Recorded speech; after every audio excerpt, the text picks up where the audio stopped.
नमस्कार साथियों, मैं अमित भंडारी स्वागत करता हूं एक बार फिर से आप सभी लोगों का आपके अपने यूट्यूब चैनल पर। इस वीडियो पर मैं उत्तराखंड करंट अफेयर से संबंधित 20 महत्वपूर्ण प्रश्न आप लोगों के लिए लेके आया हूं।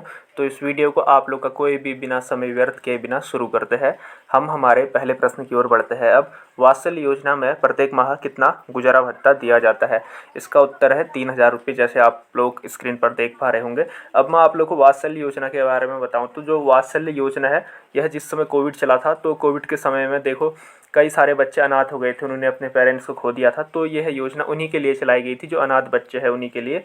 इसमें 3,000 रुपये उनको दिया जाता है जब तक कि वह 21 वर्ष तक के नहीं हो जाते हैं। 21 वर्ष तक होने तक उनको 3,000 रुपये दिए जाएंगे। और यह योजना का जो शुभारंभ है, यह हुआ था आपका 2 अगस्त 2021 को। उसके बाद अगला प्रश्न हमारा, वर्ष 2021 में किन्हें कृषि क्षेत्र में सराहनीय योगदान के लिए पद्मश्री पुरस्कार दिया गया?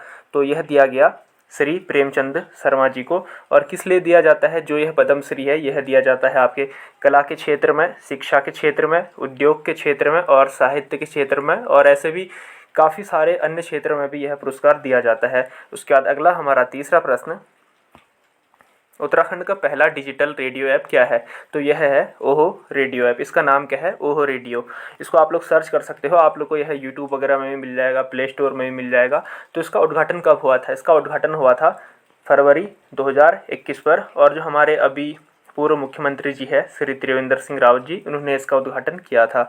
उसके बाद अगला हमारा इस वीडियो का अगला प्रश्न, गणतंत्र दिवस परेड 2021 में दिल्ली में उत्तराखंड ने कौन सी झांकी प्रस्तुत की? तो 2021 में की थी केदारखंड। और यहाँ पे प्रश्न बन सकता है इससे प्रीवियस ईयर का भी, 2019 में कौन सी झांकी थी उत्तराखंड की?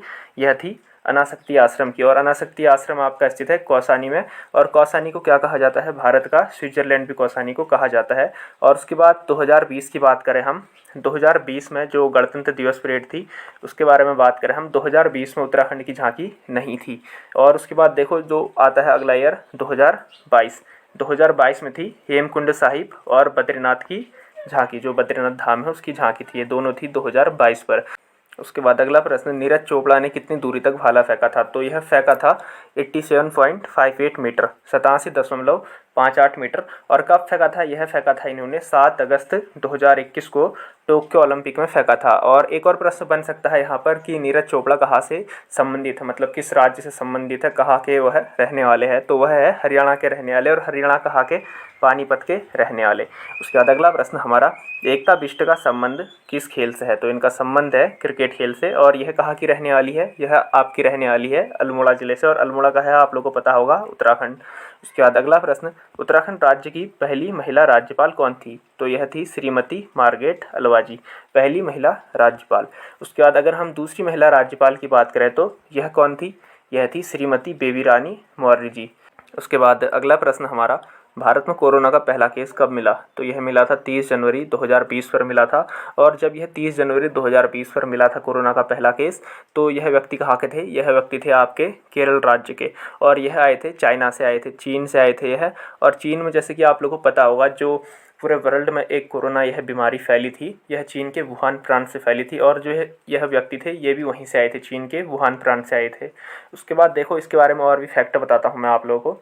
उसके बाद एक जनता कर्फ्यू लगा था कोविड के टाइम में। कब लगाए है? यह लगा था आपका 22 मार्च पर। और आप लोगों को 2020 तो पता होगा।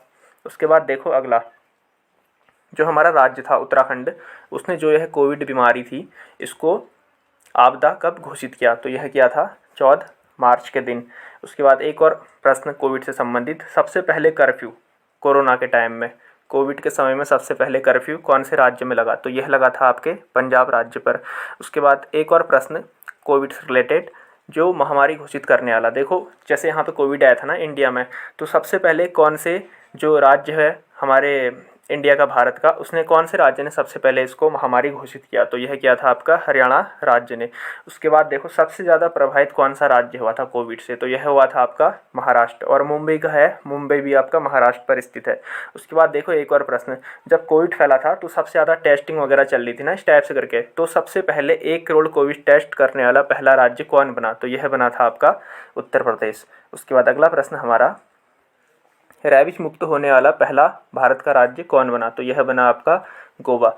उसके बाद अगला प्रश्न, कौन से राज्य ने हाल ही में विधान परिषद के गठन को मंजूरी दी है? तो यह दी है पश्चिम बंगाल। यहाँ पर देखो विधानसभा होती है ना, एक विधान परिषद होती है, दोनों में डिफरेंस होता है। देखो विधान परिषद कौन से अनुच्छेद से संबंधित है? यह आपका संबंधित है 169 वाले अनुच्छेद से है संबंधित। अब इसमें होता क्या है, देखो इसमें ऐसा होता है ना, किसी भी राज्य में इस अनुच्छेद के तहत विधानसभा के अतिरिक्त जो विधान परिषद है वह भी हो सकती है। उसके बाद देखो अगला प्रश्न हमारा, वर्ष 2021 में पुलित्जर पुरस्कार किसे मिला था? जो पुलित्जर पुरस्कार है वर्ष 2021 में, यह मिला था श्री मेघा राजगोपालन, इनको मिला था पुलित्जर पुरस्कार। उसके बाद मैं पुलित्जर पुरस्कार के बारे में आप लोगों को बताऊं। देखो सबसे पहले भारतीय कौन थे पुलित्जर पुरस्कार को प्राप्त करने वाले? तो सबसे पहले भारतीय ये थे पुलित्जर पुरस्कार को प्राप्त करने वाले, इनका नाम था श्री गोविंद बिहारी लाल जी। और जो यह पुरस्कार है यह किन क्षेत्रों में दिया जाता है? यह पुरस्कार आपका दिया जाता है पत्रकारिता के क्षेत्र में, साहित्य के क्षेत्र में और तथा संगीत के क्षेत्र में। उसके बाद अगला प्रश्न हमारा, भारतीय हॉकी महासंघ के अध्यक्ष कौन है? यह है श्री नरेंद्र बन्ना जी।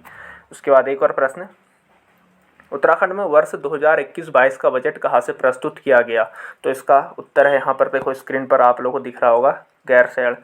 उसके बाद अगला प्रश्न, टोक्यो ओलंपिक 2020 में सर्वाधिक पदक किस देश ने जीते? तो यह जीते थे आपके अमेरिका देश ने। और कितने जीते थे? देखो यहाँ पे अमेरिका ने जीते थे आपके, टोटल मिला के बता रहा हूँ मैं आपको, 113 पदक। उसके बाद सेकंड स्थान पर था चाइना, और चाइना ने कितने जीते थे? चाइना ने जीते थे आपके 88। उसके बाद देखो अगले प्रश्न की ओर, देश को पहला महामारी कानून कब मिला? तो यह मिला था सन 1897 पर। देखो अब इसके बारे में मैं आपको थोड़ा डेप्थ पर लेके चलूँ। देखो उस समय था 1896 का। उस समय मुंबई में एक बीमारी फैली थी, प्लेग, और अंग्रेजों के समय की बात है 1896, आप लोगों को पता होगा। 1896 में मुंबई में प्लेग फैला था। एक प्रश्न यह भी बन सकता है कि प्लेग कब फैला था? तो यह फैला था आपका 1896 में, और यह कहाँ फैला था? मुंबई में। और उसके समय ही जब 1896 में यह प्लेग बीमारी फैली थी, तो मुंबई के साथ साथ जो हमारे भारत के अन्य राज्य भी थे, वहाँ से भी इस घटना के बारे में सुनाई दे रहा था कि वहाँ भी हो गया, वहाँ भी हो गया, इस टाइप से करके। तो उसके बाद देखो 1896 में ही जो ये है आपका बीमारी प्लेग आयोग का भी गठन किया गया था आपका 1896 पर, है ना। इतना आप लोगों को कन्फर्म हो गए 1896 में।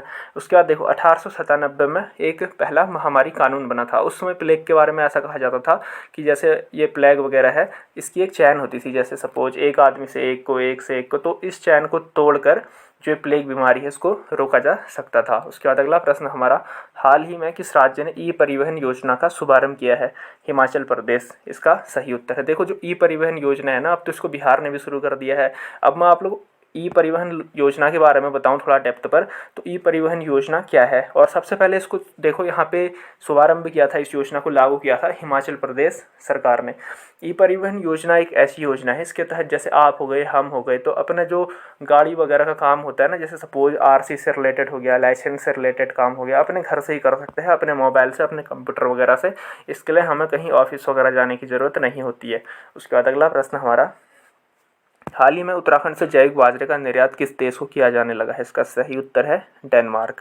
उसके बाद अगला प्रश्न हमारा, भारत ने किस वर्ष, देखो ये काफ़ी महत्वपूर्ण प्रश्न आ गया है, भारत ने किस वर्ष पहली बार ओलंपिक में प्रतिभाग किया? तो भारत ने पहली बार जो ओलंपिक खेल चल रहे थे वहाँ पर प्रतिभाग किया, सन 1920 पर किया था भारत ने प्रतिभाग। उसके बाद देखो भारत ने सबसे पहले जो ओलंपिक में पहला स्वर्ण कब जीता था?